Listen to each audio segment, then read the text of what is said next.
Om Nicho Nichanam Chetanas Chetananam Eko Bahunam Yo Vitadati Kaman Tamatmastam Yenu Pashanti Diraha Tesham Shanti Shashvati Netaresham Om Shantihi Shantihi Shantihi. That one, the eternal among non-eternal things, the intelligence of the most intelligent ones, who, though ever one, nevertheless fulfills the desires of the many. The wise ones realize that one as their very own self. To them belong peace and to none else. Om peace, peace, peace. Om Sahana, Om Sahana Vavatu, Sahanau Bhunaktu, Sahaviryam Karavavahai, Tejasvi Navaditamastu Ma Vidvishovahai. Om Shanti Shanti Shanti. May Brahman, the reality, protect us. May Brahman sustain us. May Brahman illumine our thinking consciousness. May we not find fault with each other, with the world, or with the teachings. And may what we study be a source of inspiration to us eternally. Om peace, peace, peace. May peace be unto us, and may peace be unto all. Om Hari Om.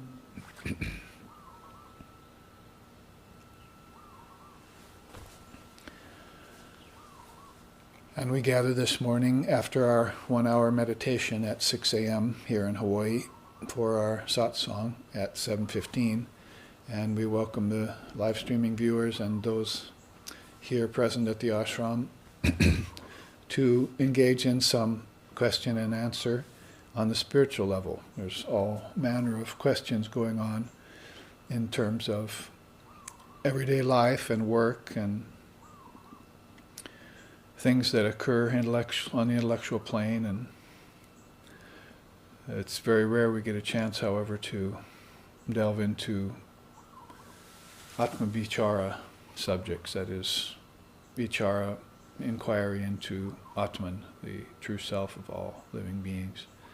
That is very self-evident, really, that self, but also very subtle and hidden behind many veils, like body and mind and intellect. But nevertheless, it remains the subject on everyone's mind, whether they know it or not. It's that existence of the self. In Vedanta, we tend to draw the distinction between the ego-mind mechanism and then the supreme self. One's called ahamkara, or manas, or antakarana, the inner organ, mental facility. And then the witness of that would be Atman. And that really gets towards the first question here. It comes from one of the devotees here in Hawaii. Asks, how do we know that consciousness isn't just a function of brain activity? That mind consciousness continues to live on after the brain ceases to function? Well, it's rather the same question in a more simplified form as Nachiketas asked of Yama in the Katha Upanishad when he wanted to know what was beyond death. So this is a question that's coming from the standpoint of bumping up against that limitation of physical matter and so forth. I suppose the simplest question would be, if hair and nails continue to grow after death and after the brain's activity stops, then such a thing as consciousness could continue to be there too. It's, like I said, rather self-evident that consciousness is in everywhere, and that would probably be the next level of answer of that question, is because we know that consciousness is in more places than it is than just in the brain. That would be the second level of question. We know consciousness is in plants, and consciousness is in elements to a certain degree, and consciousness is in animals and so forth. So we see that one consciousness existing everywhere. In fact, Swami Sheshanandaji Maharaj, my teacher, used to say that in plants consciousness is sleeping, and in animals consciousness is half awake and rather dreamy, and in mankind consciousness is awake, but in the illumined soul consciousness is fully awake and expressing itself, and does so from lifetime to lifetime. In fact, that's probably a third level of answer of question, is that because of the witness consciousness of this that is within us, we tend to see that consciousness everywhere. You might have had the experience yourself of, why do I move, or why do I think, or why do I see? All of a sudden you have a thought, I think I'll get up and move to the deck. So what made you move? Was it your thought? And so it's the same, or is it your body that makes you move, or is it energy that makes you move? And it seems like it all started with a thought, or it started in the mind. You had the idea to locate here and there, and so you stood up and you moved, or you flew to a different country. And so that consciousness is there, even anterior to thought and mind. That's a sloka actually out of the Mundaka Upanishad. Anterior to life and mind is consciousness. So then you may say that might be a more ultimate answer to the question, the obvious presence of consciousness. However, maybe a penultimate answer to the question could come from the standpoint of the distinction between mind and brain. Brain in its activity not only stops at death, but also stops in deep sleep. So we come back from deep sleep, and there's been no form there, and just a complete rest, and no senses, and no thought activity. So basically, you come out of that formless state, that vibrationless state, vrittiless state they call it in yoga, and all of a sudden you're back in the area of vibrations. So consciousness then has these stations of waking, dreaming, and deep sleep that it moves through. Those are called the three worlds, or the three matras of Om, A, U, and M, the three stations of a man's consciousness, of a human being's consciousness. And then it also is proven in samadhi, getting back to the ultimate level of mind, or beyond mind, if you want to say so, that many hundreds and thousands of illumined beings have had the experience of consciousness beyond mind.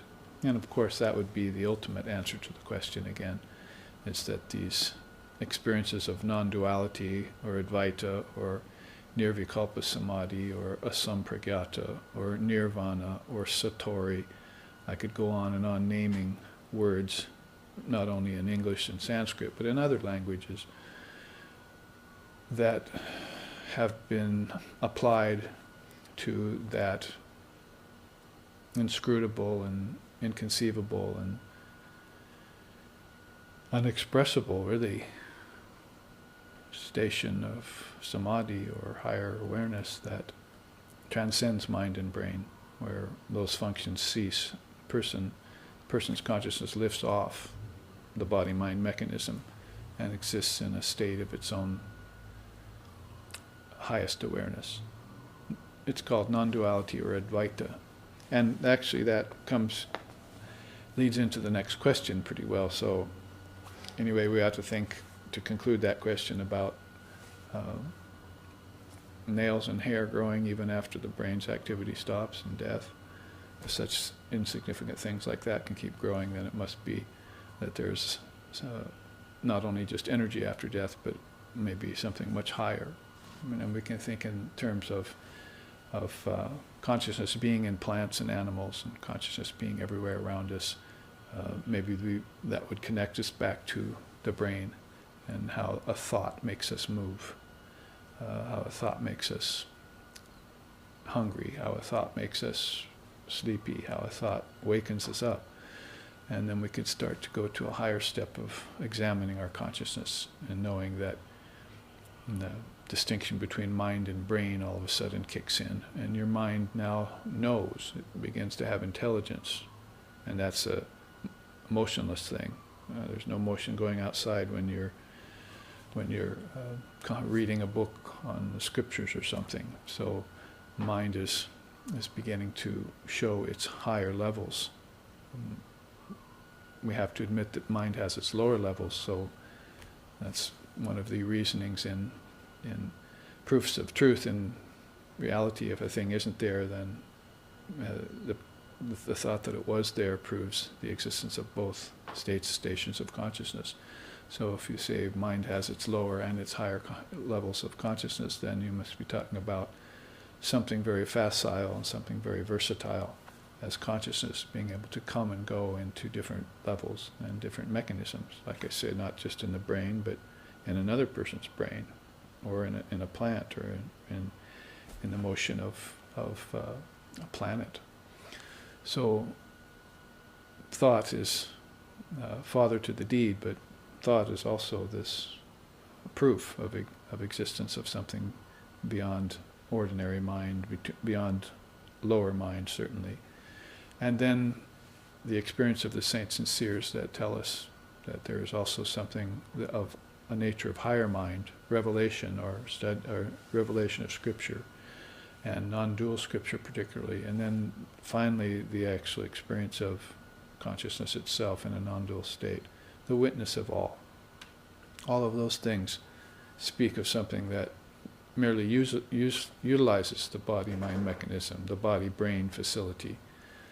So we begin to look at things on more than just a physical level, which is very limited, and pierce through that and begin to see the wonderful activity of consciousness as it sports through different forms and names. So the question that relates to that is this one from another Hawaii devotee. What does Lex Hixon mean by Kali Advaita?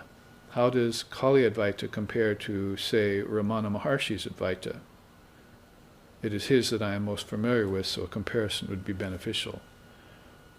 Kali Advaita, as coined by Lex Hixon in his book on Mother Kali, on the Tantric Hymns of Enlightenment, I think is one of the books that's being referred to.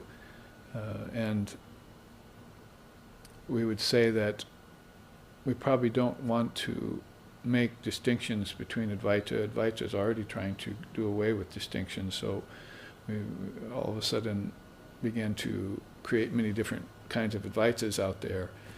No doubt that that's just people's levels of understanding or misunderstanding or lack of understanding, as the case may be.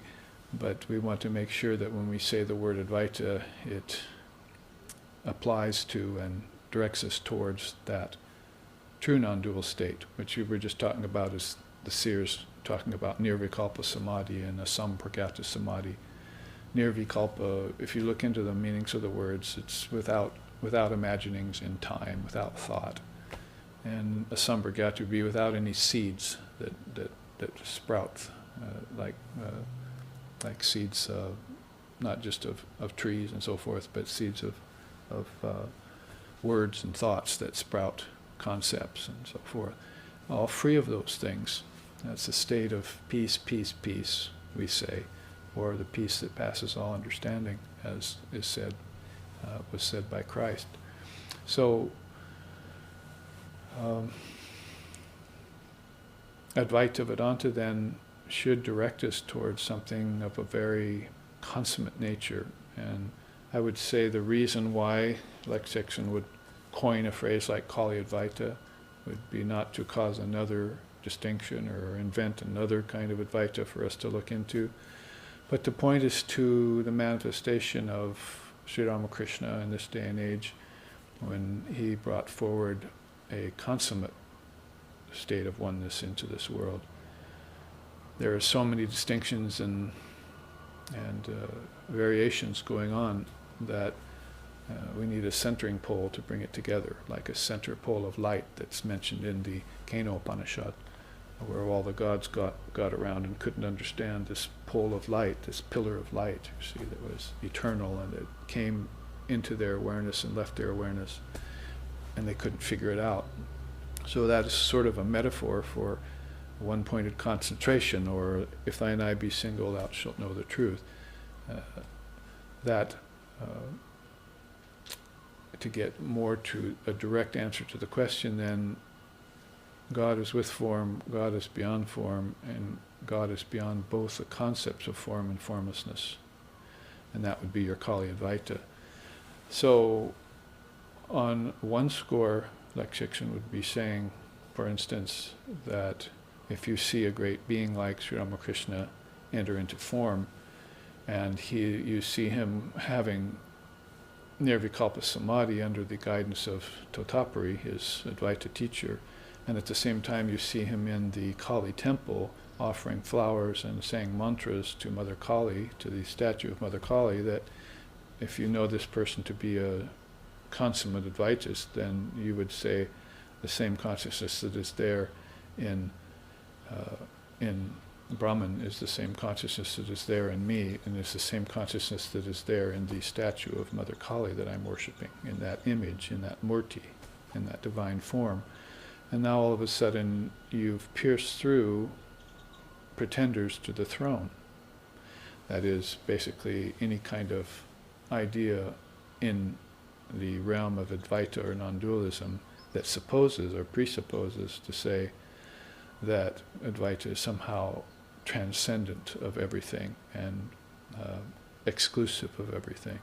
No doubt there are transcendent phases where the mind will, as we were just saying, go beyond itself and realize indivisible consciousness, timeless, deathless awareness.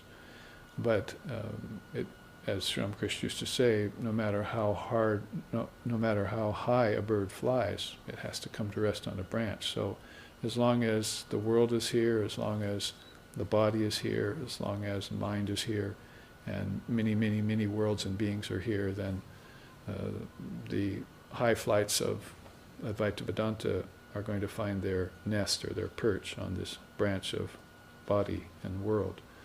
And there's no indication, no proof whatsoever to say that Advaita or Brahman changes in any way whatsoever because of the mind's taking different stations of consciousness, whether it's in the highest flight of non-dual samadhi or whether it comes back into the body and just uses it as a station. The whole impeding factor would be, as far as yoga is concerned, and would be to get attached to such stations and call them ultimate. So you might say Kali Advaita then, with the coming of Sri Ramakrishna and the proclamation of the Divine Mother of the Universe being in everything, gives us the perfect blending place, the perfect merging place for form and formlessness. Because you could hardly think of a higher form than beings like Kali or Krishna or Christ or Buddha, and great founders and luminaries of other religious traditions. So when you look at them, you're going to be thinking God, aren't you? And if they're not there, then God is all there is, you see. So when you say Kali Advaita Vada, you're just saying consciousness is everywhere, whether form appears or not. And then when the ideas of form and formlessness are both gone away, and then the soul is in a completely non-dual state, it doesn't really matter. As my teacher used to say, no mind, no matter. No matter, never mind. If matter isn't there, then just forget the whole thing. Consciousness is in its own original state. But if matter is there, then mind is there, because matter came out of mind. And if mind is there, then you better make sure that you can deal with the mind's ability to produce forms, to produce bodies, to cause the worlds of name and form to go on dancing in vibrational form. And then see it all as Brahman, see it all as an expression of Brahman.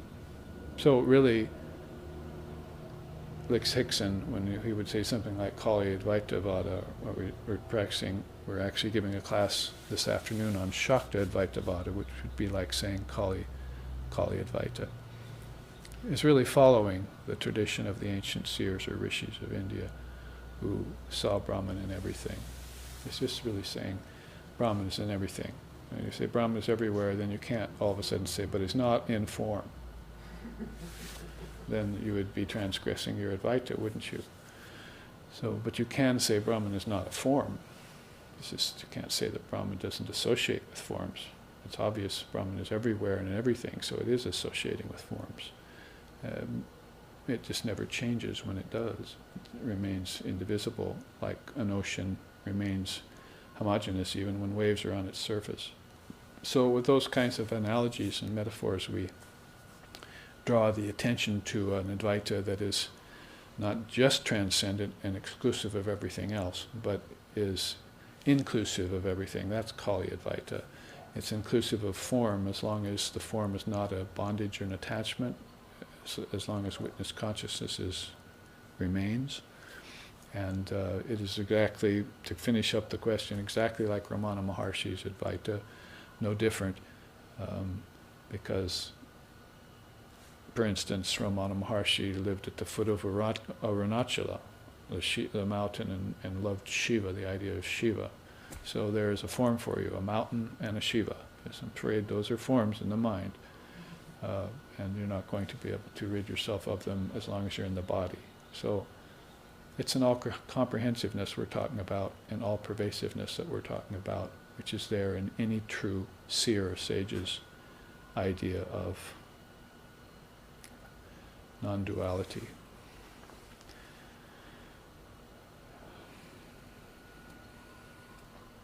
Now that is several of the questions here. And this question also is here.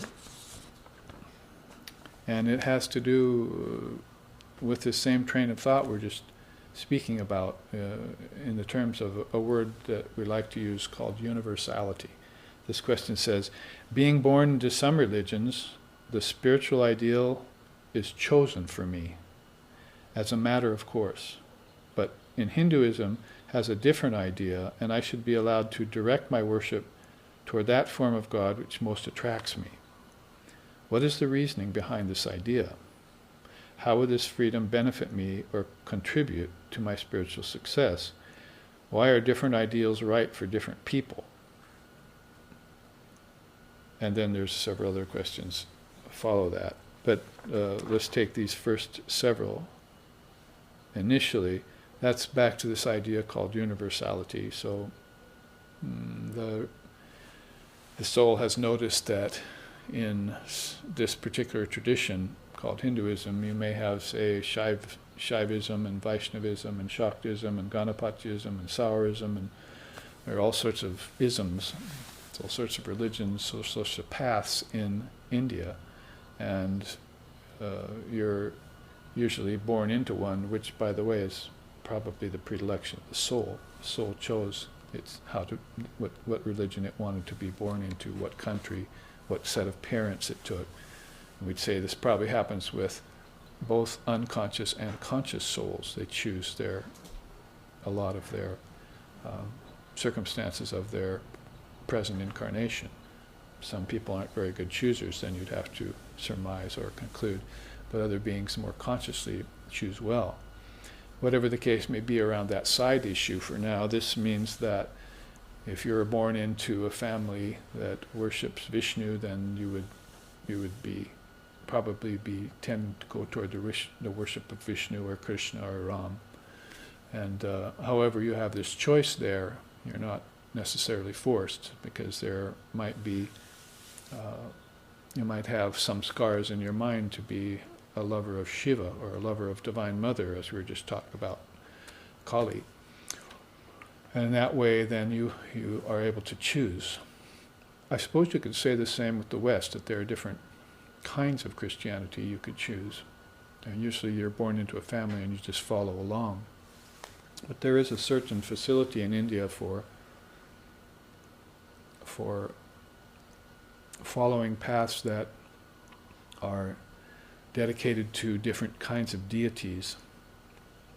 and that is based upon your own inner feeling. And you shouldn't be impeded from doing that. So there's this idea of universality there. The reasoning behind the idea is freedom. Basically, is the main reason, is that the soul shouldn't be impeded. The world is already a place of impediments. 9 of them, 9 main ones, according to the father of yoga. 3 are physical, and 3 are mental, and 1 is intellectual, and 2 are spiritual. So there are 9 impediments called antaryayas or viparyayas that set in the minute the minute the soul takes up the body-brain mechanism, which is another way of coming at that idea of how do we know that consciousness is not just a function of the brain, because it chooses the brain for its occupation. What else would choose it? What else is the soul but a realm of free choice? See, and actually, Lexington even put that in one of his poems. The soul is the field of your free choice. So that freedom, universality, is very pronounced in Vedic religion. It should be there in all religions. So that's the main reasoning behind it. And of course, Swami Vivekananda would concur 100%, because his whole life from the time he took on the body through the time he had his teacher Sri Ramakrishna, all the way up to the time he came here to the West and had his own disciples, was all, and his teachings too, were all based in that one word, freedom. That was his most favorite word. He used to say, I want everyone to be free as the air you breathe. But we don't often think about the air we breathe until maybe it becomes a little polluted, but that kind of freedom should be spontaneous to the soul, and religion should be the teacher of that freedom, the teacher of universality. And when it becomes impeded, or when the soul projects over it and causes impediments to be there, then that freedom becomes inhibited, and then it no longer works. So why are different ideals right for different people? Because of that freedom. Now, another addendum to the question is, having once chosen my ideal, how do I proceed? How do I cultivate one point of devotion to that? Sometimes I hear a lot of questions, and so I always share with you what's in my mind, you see, but sometimes I can't really speak what's in my mind so well. What I'm thinking when I read a question like that is change the how to do, you see. It's not how or how to do, it's do. How to proceed, how do I cultivate one point of devotion to the ideal? No, choose the ideal, cultivate one point of devotion to it. You don't ask how, you don't ask why, you don't ask what, you don't ask where, you don't ask when. When is time, what is matter, objects, and why is cause and effect, karma, and where is space and time. See, space basically, when is time. So how is allowable as a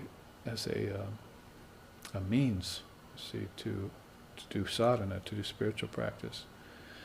But who is the best of all questions, of course.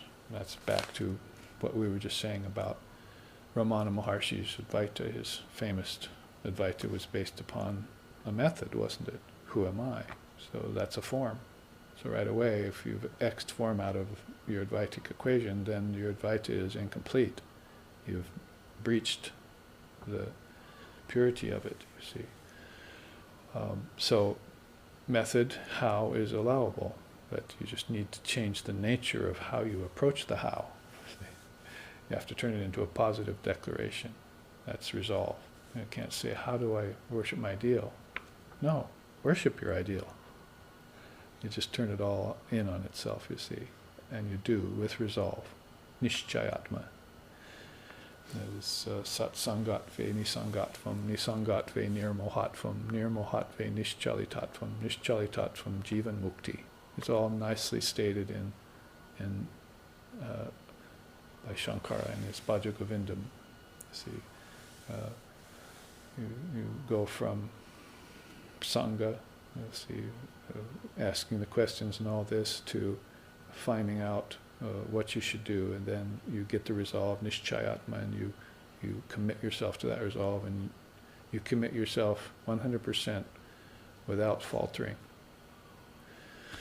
And you move towards the goal, which is Jivan Mukti. And so that would be how an Advaitist would answer a question. Now, if you want to come down a little bit from the Advaitic position to a qualified non-dualistic position and answer the question, then you start giving methods that are inside of the method. The method is, for instance, you could say, Ekam Sat Vipra Bahuda Vedanti. There's one goal, but many paths leading to it. Ekam Sat, one truth. But all these different religions are different paths leading to that one truth. That would be universality, right?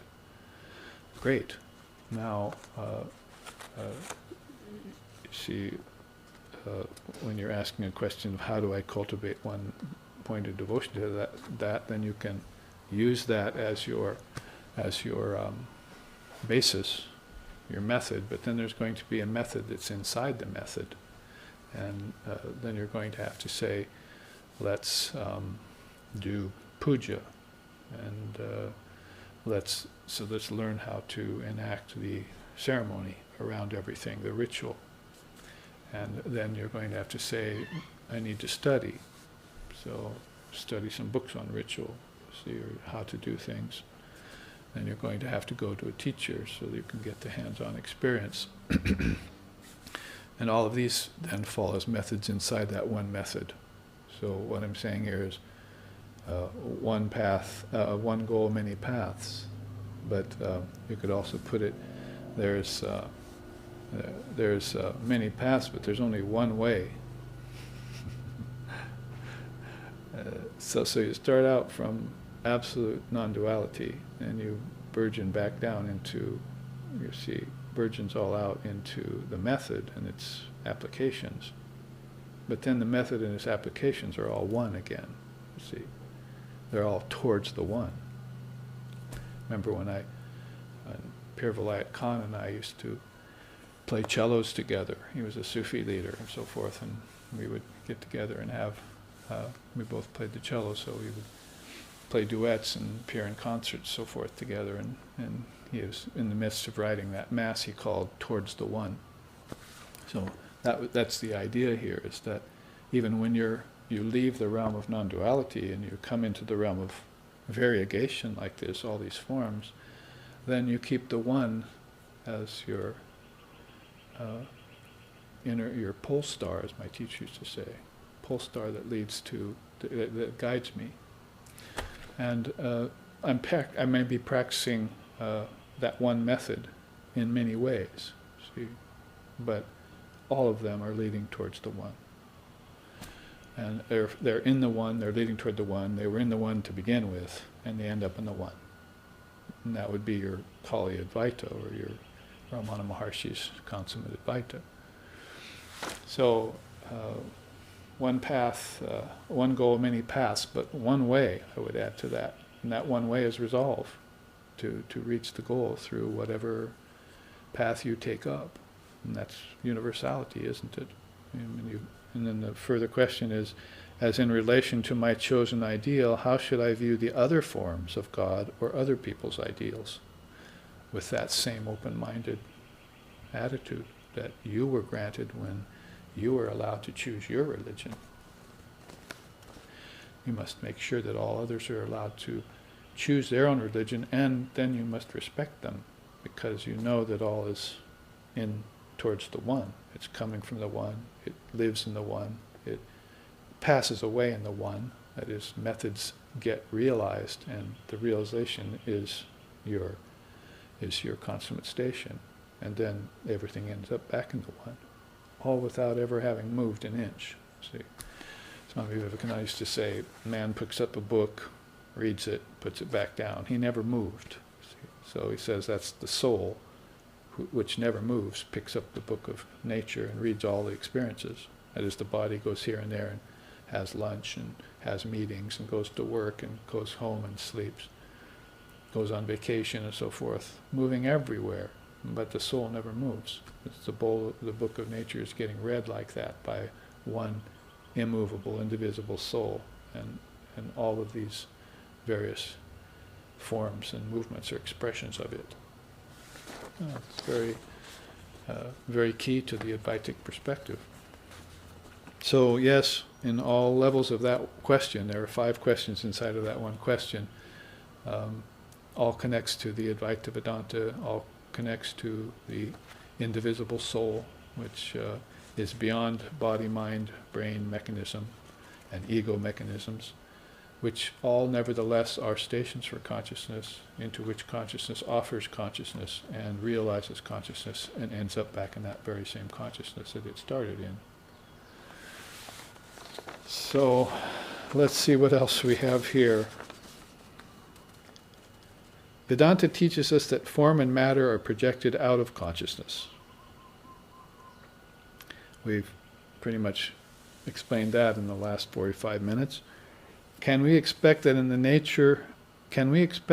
the practice of dissolving the mind stream, wherein we involute from gross matter to the unmanifested, that our own experience of form and matter, including its gross and subtle aspects, will transform for the better upon effectively completing a cycle of meditation from form to formlessness and to form again?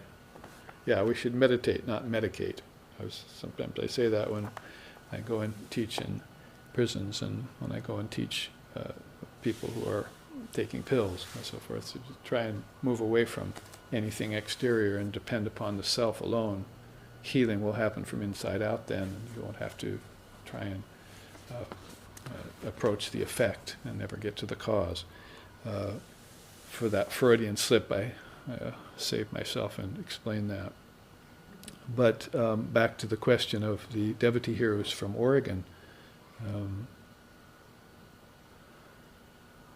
He's talking about the dissolving the mind stream method that we follow in Vedanta and yoga.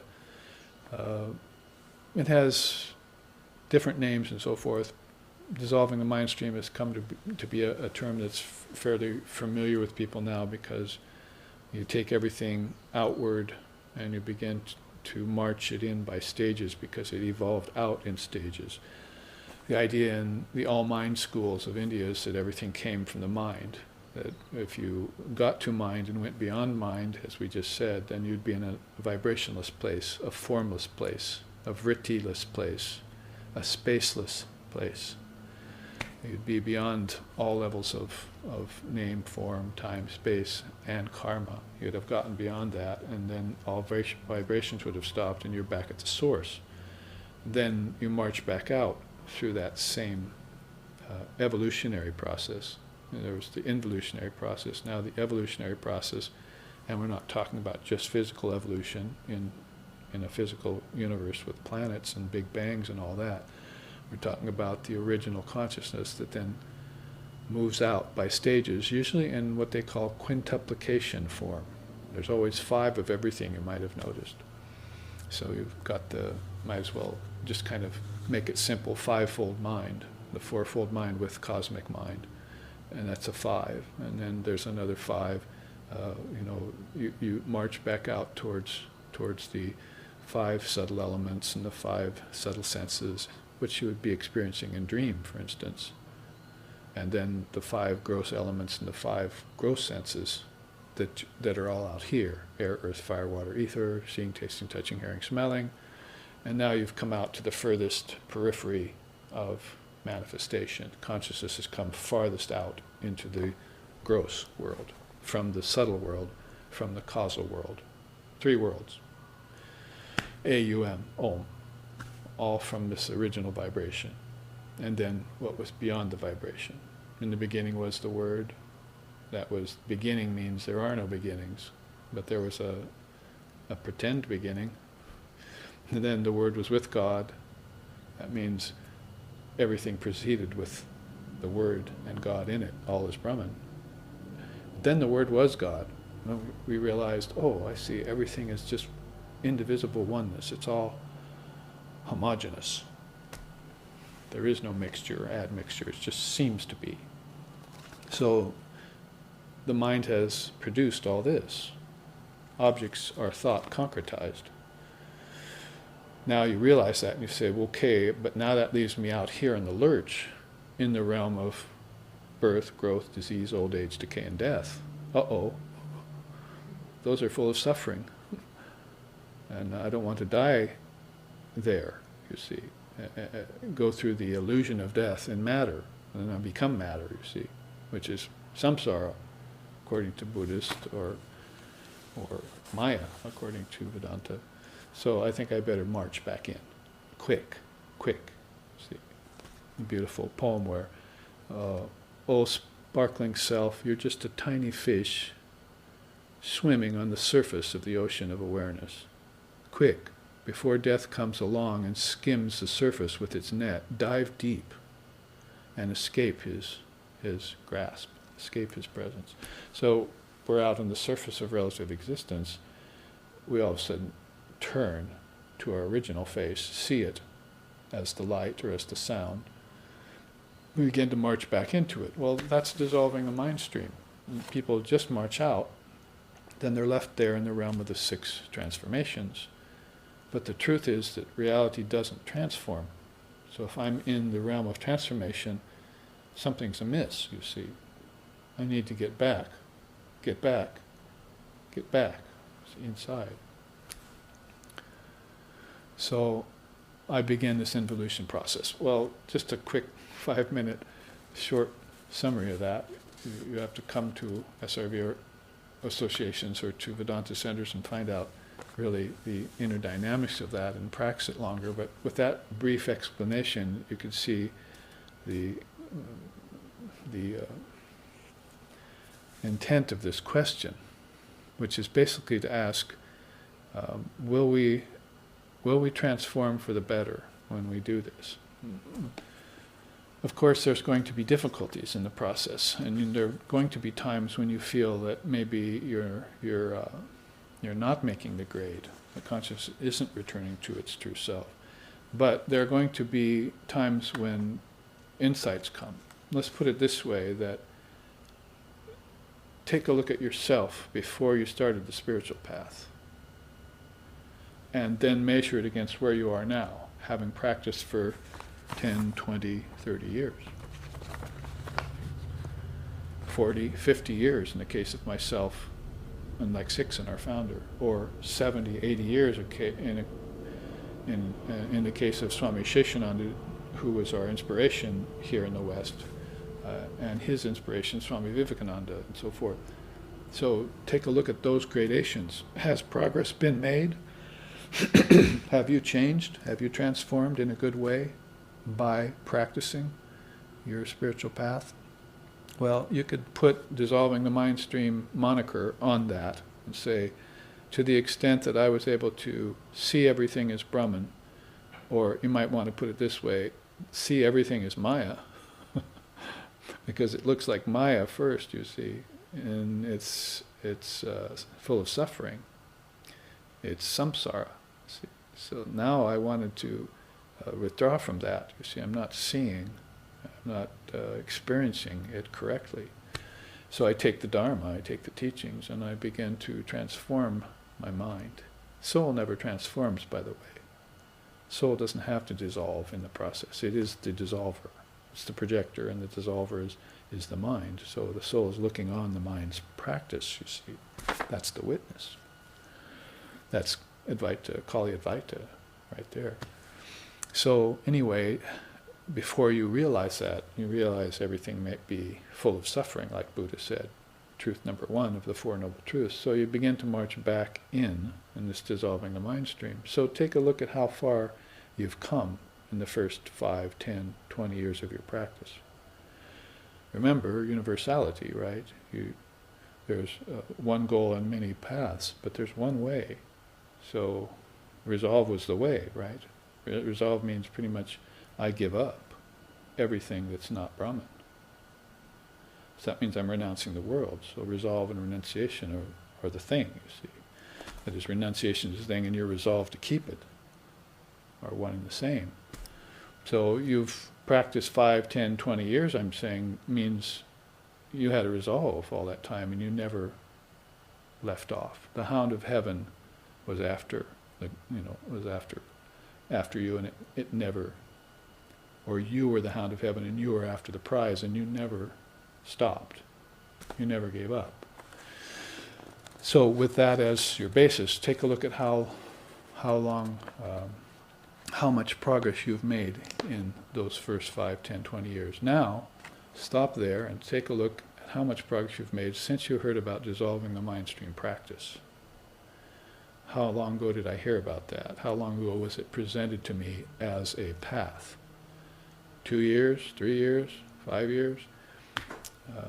When Babaji started talking about it in his classes? Maybe so. So then take a look at how much progress you've made since you heard about it and you've started practicing it. Because the whole thing, as I said, has been a manifestation of mind and a dissolving of mind. Taking that as for granted as the foundation, then measure yourself against that. And then you can answer this question, you see. Will we transform for the better on completing a cycle of meditation to form and formlessness, back to form again? I would say probably you'd want to put it the opposite way. Formlessness to form and back again. Man never starts from the outside and goes inside, comes back out. Starts from the inside, comes out, and goes back in. See? That's Ramakrishna's most mature conclusion on spiritual life that you'll find in the Gospel of Sri Ramakrishna. He said, my most mature conclusion is that a man starts at the Nitya, then descends to the Leela, and then comes back to the Nitya. Notice how he never said anything about the Maya. He was all, for him, non-dual oneness in myself, then marching out to play a little. See, like a kid running out to recess or out into the neighborhood to play, then remembers his home and goes back. See, maybe the mother has to call him. So that is the real process. So the way the question is being posed, though, has merit, of course. You woke up and you were outside.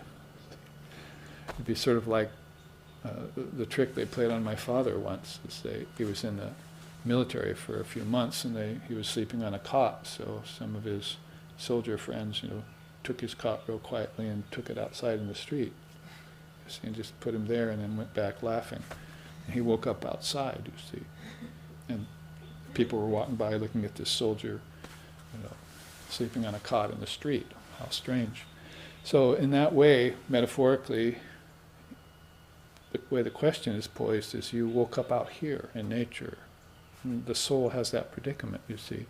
We don't know that we have an eternal home, the home of peace. And so we wake up out here and we're enthralled with all the variety, and we're distracted, and we're pulled away even further out. Then all of a sudden, when spiritual awakening happens, say, oh, I better dissolve all this. I better march involute. And I'm not going to wait 4,320,000,000 years to do that for the universe to get done with its cycle. Because who knows what's going to happen in that time, or if it will even involve, like everything else. Consciousness must evolve back on itself. So then, the way the question is posed is, you start from form. I do my dissolving the mind stream meditation. I dissolve the 5 elements into the 5 senses, 5 senses into the 5 subtle senses, and those into the 5 subtle elements. And the 5 pranas are there. There's another quintuplication that if you want to include it in the process, you could say the prana is the energy with which to dissolve things. See, how do we know that consciousness just isn't a function of the brain? Because prana, one thing. There's a psychic prana that marches inward, the mukha prana, and the prana that causes the fingernails and the hair to grow after the body dies, that's still there even. So if there's an outer prana still there after death, then what about the inner prana that you're not accounting for?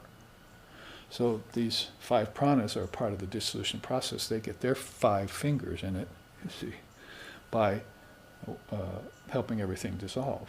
It's an energy that you're using. Actually, your mind is using it. So the prana is connected to the mind. And so the 5-fold mind is your next station to dissolve towards, using the prana. And 4 of them, particularly, you see, of your mind, that's 4 aspects: thought, intelligence, ego, and dual mind, or will. Then there's a 5th added to that, cosmic mind. So you're going to have to dissolve those 4-fold mind back to the cosmic mind, which is the mind of God. If you want, you could just say that that's Christ, or that's Buddha, or that's Krishna, depending on if you're a Christian, a Hindu, or a Buddhist. And then you're dissolving everything back into your ideal. So that's how the involution process is going on inside of you. And you do this as a meditation. See? It's not like anything you're going to do out here, like putting water and earth together and getting mud. You see, you have to do this as an inward process. And sitting still, assuming the form that is the form of Brahman. The formless form of Brahman is motionless, immobile, ever seated in one place, all pervasive, in other words. So you're going to have to assume that position and dissolve everything back into that one witness, that one supreme being. Then, as you do that, as the questioner asks once, then you'll have the experience under your belt. You see, it's sort of like blazing a trail. I've explained it. As you go out into a jungle and you blaze a trail, and then you've done it once, right? Oh, you say, I've done that, so now I'm going to go back and do what I do in life. And then you think about, I better go back and blaze that trail back to the mountaintop, because I'm getting a little bit bogged down here in life. You see, I'm getting depressed, or I'm not feeling not satisfied from work, or whatever the things that happen to people out there. So they say, I better go back and take that trail back to the mountaintop so I can see the view again, get the non-dual view. So I go back there, but it's all overgrown. I can just barely see where the trail was once blazed. So I have to take another machete up there, which is your mind complex, and begin to carve out all of those things. Now, doing this more than once, you develop a facility for it. And you'll be able to do it in 5 minutes in your meditation eventually, where it took you maybe an hour or a week or a month to actually get into the process of dissolving vibration back to the vibrationless word. Now you're getting very facile at it. So you can do it immediately. You sit down, you say, everything's dissolved. I am. Then the dissolution of the mind stream meditation is no more a method. It is realized, fully realized, and you don't have to blaze the trail anymore. Everything is the goal. All paths lead to the same goal. So in that way, then, I'm consummating the question here by saying that doing it just once is a good practice, but doing it several times over and over again pretty much causes you to master the thing until you're remembering things that you forgot. That's one of the beautiful things that seems too simple just to say, I can practice this. Even with its complexities, it seems rather simple to say, I'll just dissolve everything back into my mind. But you're not taking into account how many wonderful things you're going to uncover as you do the dissolving, and how many powerful tools you're going to gain. Like, I've often used the example of you drowned in a past lifetime, so you have fear of water. So as you do the dissolving of mind practice, you come upon water. You have to dissolve water into fire, and fire into air, and air into ether, and so forth. So you're doing this, and as you do that, you have to meditate on everything that water is. so that you know how to fully dissolve water back into its next subtlest element and into the mind. So you come upon things, memories of your past lifetimes, and this is why Sri Krishna says in the Gita, the yogi remembers his last lifetimes. I know all my lifetimes, Arjuna. You haven't yet begun the dissolution of the mind stream process, as it were. I'm giving you this teaching on the battlefield so you can begin this, see. You can take the whole battle and blend it all back into you. Because eventually he's going to see Krishna on the battlefield, right, as the cosmic mind. That's the Vishvarupa Darshanam chapter. So isn't that dissolving everything back in? He saw rivers of blood and chariots and elephants and people, human beings and warriors, all flowing into the great mouths of God. So that was a dissolution that was going on there. The whole battle was being dissolved back into the cosmic person. So when you practice the dissolution of the mind stream, more often you realize this is what has always been going on. It's been the opposite of dissolution of the mind stream is the formulation of the mind stream, the concretization of thought. That's where trees, birds, flowers, plants, ocean, and all the elements that make them up got concretized out of me. Now I have to dissolve them. And like I said, it's not just like dissolving earth into water and getting mud. You have to do this as concepts. There were concepts that came out of you. Now, take the concepts back into a conceptualless place, see, where no conception exists. Now, that's a very profound question, so we had to take a bit of time, but dissolving the mind stream, DMS we're calling it lately, is a very powerful teaching that you can look into. In fact, our book on dissolving the mind stream here in SRV is about to come out within the next month. Now, I think we only have one more minute, so I will get to this one other question about mantra next week. Mantra tapas, because we just finished our mantra retreat here last weekend, and therefore we weren't having this song last weekend, nor were we having our live streaming class, but today we are, and we're coming out of that 1 week mantra tapas practice that we did on retreat here at the SRV ashram in Hawaii. So you may hear about that more, and also join us this afternoon for our live streaming class on Kali Advaita, on Shakta Advaita Vada. So here we will end, and thank you for your presence and your kind attentions. Om Sahana Vavatu Sahano Bhunaktu Sahaviryam Karbo Vahai Tejasvi Navaditamastu Ma Vidvisho Vahai. Om Shanti Shanti Shanti. May Brahman protect us. May Brahman sustain us. May Brahman reveal and inspire our thinking process. May we not find fault with each other, with the world, or with the teachings. And may what we study be a source of inspiration to us eternally. Om peace, peace, peace. May peace be unto us, may peace be unto all. Om